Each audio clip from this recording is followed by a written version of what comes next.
ప్రభువైన యేసు వలన పొందిన పరిచర్యను తుదముట్టింపవలనని నా ప్రాణమును నాకెంత మాత్రమునో ప్రియమైనదిగా ఎంచుకోవట్లేదు. ఇదిగో దేవుని రాజ్యమును గూర్చి ప్రకటించుచు నేను మీ మధ్యను సంచరించుచుంటిని. మీలో ఎవరును ఇక మీదట నా ముఖము చూడరని నాకిప్పుడు తెలియను.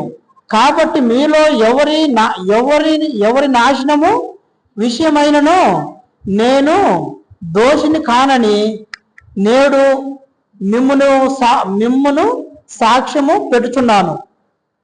దేవుని సంకల్పం అంతయు మీకు తెలుపకుండా నేను ఏమీ దాచుకొనలేదు.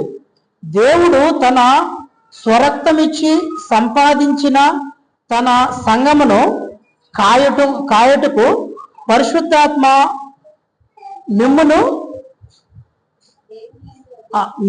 దేవుని యందు అధ్యక్షకులుగా ఉంచును.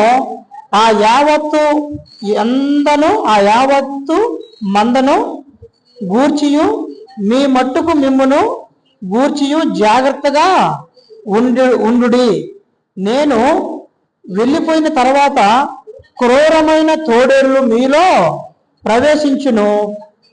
ప్రవేశించునని నాకు తెలియను. వారు మందను కనికరింపరు. ఏం చేయాలంట?